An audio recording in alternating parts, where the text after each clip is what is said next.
Ukraine needs €135 billion over the next 2 years to continue propping up its national budget and repelling Russian aggression. Europe has promised to stump up some of the cash, but opinion remains divided on how it aims to do so. It'll all come down to the wire at a crucial European Council meeting on Thursday in the Belgian capital. My name is Angela Scoogens.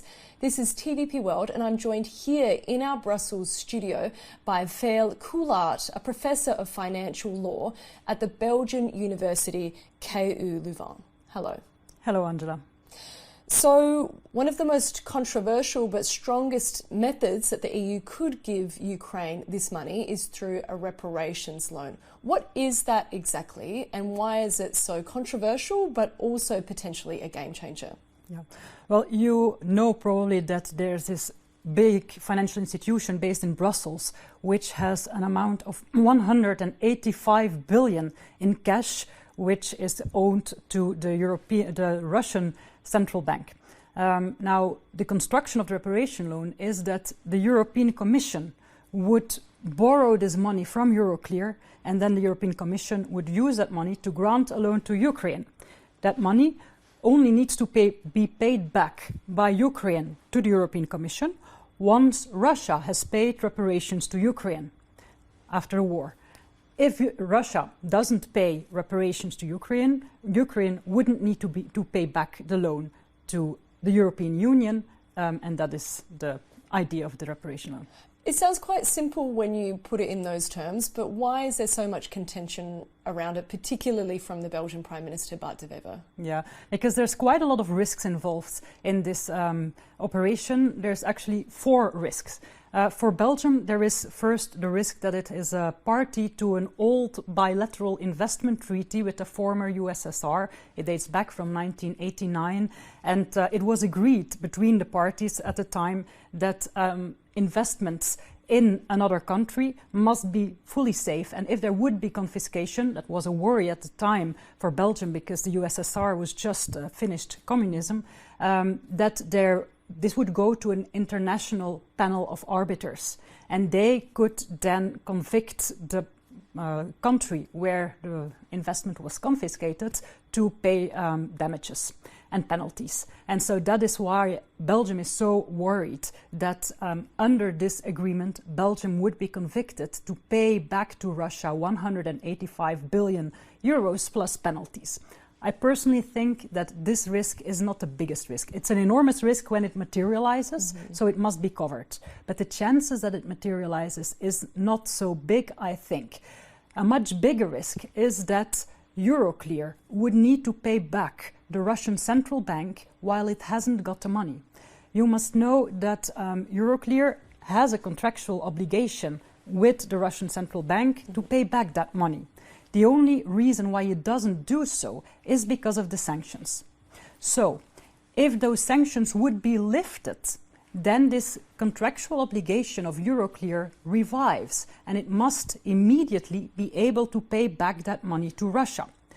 Now, is that possible, that those sanctions would be lifted? Well, you might know that last Friday the Council already adopted a regulation to make this immobilization of assets at Euroclear permanent until the Council takes a new decision that this immobilization would be lifted. So you might say, well, that is not such a big risk. Well, I wouldn't agree. There are 2 reasons why Euroclear might still need to pay back Russia without having the money. The first is that the decision which was taken last week to make the sanctions permanent is based on a very contentious legal basis.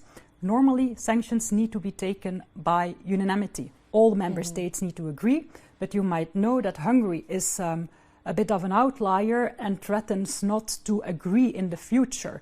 So that is why now they have taken this measure on the basis of qualified majority. To be able to do that, they had to say it is because of an economic emergency that we take this decision by qualified majority. Now, I'm asking you, do you see that there is an economic emergency in the EU? At this moment, many people doubt it. This legal basis was used during the COVID crisis. Well, there was clearly an economic crisis in the EU. Now there may be a safety crisis, but an economic crisis, much harder to defend. So the problem is that this regulation that has been taken to make the sanctions permanent might be challenged before the European Court of Justice. And Hungary has already said that it will do so. So if the European Court of Justice would follow the argument that this is not the correct basis, then it might annul this regulation, and then the sanctions would not apply anymore. And Euroclear would immediately need to pay back 185 billion euros to the Russian central bank, but the money wouldn't be there anymore because it has been lent to Ukraine. And so that is the reason why it is absolutely necessary that there are watertight guarantees from the member states and or the European Union that if something like that happens, Euroclear has the money. Because Euroclear is an extremely important institution for the entire European Union, for the capital markets of the European Union. Maybe you want me to say a word about why it is so important? I'm curious, though, as to what can happen between now and the European Council meeting on Thursday to satisfy Belgium that if Russia kicks this up to a court, that it would be able to defend itself. Can those guarantees be materialised in a matter of days to make sure that Bart de Wever will vote in support of this? Because I would have assumed that making sure that those assets remain frozen indefinitely would make him more satisfied. But are there other measures that need to occur within this time frame? And is it possible to do that? Well, as I said, there are still risks that even though a measure has been taken to make these measures indefinite in time, there is a risk that this measure might be annulled, and then we have the same problem again. So that is why watertight guarantees are necessary, and in the current proposals, these guarantees are far from watertight. Member states are not obliged to provide guarantees. Each member state may decide to do so. So not all member states will. Second, European Union would provide a second line of defense and an additional layer of guarantees, but that needs to be voted by unanimity. And as you know, unanimity is difficult. Moreover, the guarantees, as they are put now in the proposed regulations, would only cover the amount in principle, 185 for Euroclear and then a bit more for other financial institutions. But if you look now at the claim which Russia filed last week to Euroclear on the day that the decision was taken to make the sanctions permanent, that's a claim for a much higher amount. It's a claim not only for the amount in principle, 185, but also an additional claim for the 10 billion which the Russian central bank still has on a securities account, so bonds, which are still on an account at Euroclear, plus interest. Interest for 4 years, as from the moment when the sanctions kicked in. So that will be billions of extra damages which Euroclear might face. So that is for a much higher amount than the 185 that now would be covered for Euroclear. What's the likelihood that if that went to the courts that Euroclear would be found guilty or would have to pay damages? What's the likelihood that they would have to do that? Yeah. Well, the problem is, obviously Europe would provide that European courts cannot grant this case. So European court is not a problem. But Russia will not come to European courts, they will go to Russian courts. And Russian courts are very pro-Putin. So they will it's very likely that they will allow this claim to Russia. Next question is then, what can they do with such a judgment? Because in Europe, they cannot execute such a judgment.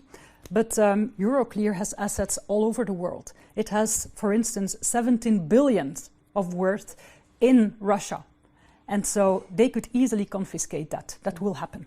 It also has billions of worth, for instance, in South Africa. South Africa is a Russian-friendly country. And so there is already a precedent where Russia has executed a judgment of another company, Google, in South Africa. And South Africa tribunals have accepted that and have allowed Russia to do that. So there is a real risk that money from Euroclear would be taken abroad. And which is worse, this money is actually not Euroclear's, it's of Euroclear's clients. Euroclear's clients are European investors. Absolutely. So that is really a big risk. In your opinion, do you think that there will be enough work undertaken between now and the European Council summit on Thursday that the Belgian Prime Minister will vote in support of this? I don't think so. Yeah, okay. I think that there is a lot of negotiations going on. I think the European Commission is doing what it can, but it also needs to satisfy all other member states who needs to agree on this. Now, if Belgium would vote against, that would not stop it, because it's also a measure which will be taken on qualified majority. So the question is not whether Belgium will be in favor or not. The question is whether a qualified majority of the member states, which means 16 member states representing, I think it's 65% of the population, if they vote in favor. Last week, that was very likely, but in the meanwhile, you may have heard that Italy, Malta and Bulgaria have already sided with Belgium on this, because they start to realize that the risks are real. And I would like to say a bit more about another risk which we have not touched upon yet. And for that I need to explain a bit what Euroclear is and what this does. I can maybe easily, to explain it in the easiest terms, Euroclear is kind of the entrance gate to the European capital market. If you want to invest in shares or bonds or even government bonds in Europe, so meaning of companies in Europe, if you want to invest there, you need to have a securities account at Euroclear. So foreign entities, foreign countries who want to invest in Europe, they need to have a securities account at Euroclear. Euroclear has always positioned itself as totally politically neutral, so as not to offend any country. Everyone is welcome to invest in Europe. Now a message will be given, well, your money is safe in Europe, but only if your political behavior is in line with what Europe thinks. Some people say, well, this is not such a big risk. Other countries will see that this is really we're only doing this because there's a huge violation of international law. But maybe some countries might think, well, this is a first step. If you do it now, what will be next? So the big risk is that foreign countries, and China has already said that it is closely looking at what is happening here, so that other countries might no longer want to invest in European companies and European government bonds. And that may have long-term effects because of this reparation loan. And so that is also a big risk. Absolutely. And just zooming out from this a little bit, historically, has anything like this ever occurred before? Is there a precedent for giving a reparations loan like this? No, never at all. Even during the world wars, there has never been a confiscation of assets from foreign countries. Why? Why? Because that's under international law, that's not done. The thing is that it's a rule of international law that you don't confiscate government money or government assets. The European Commission has worked around this by saying it is not a confiscation, it is a loan. So the money will get back. So under international law, it's very important that the measure which you're taken to sanction, in this case Russia, is temporary and reversible. It's a loan, so it's temporary and reversible. But now last week, Europe made this sanction permanent. It can be lifted, but on conditions. Conditions that Russia stops the war, Russia pays reparations, and that there is no economic urgency anymore in Europe. Now, the problem is that if there is an end of the war and Russia doesn't pay back reparations, then Europe will have a stake now and will have difficulties to agree on a peace deal where Russia doesn't pay reparations and where the sanctions are lifted. If that would happen, then the guarantees will be called and then all the member states will have to pay huge amounts of money. For Poland, that would be 8 billion euros. So what if in a peace deal Russia and Ukraine would agree on the basis of territory, they would come to a peace deal, but the conditions are no reparations and sanctions are lifted?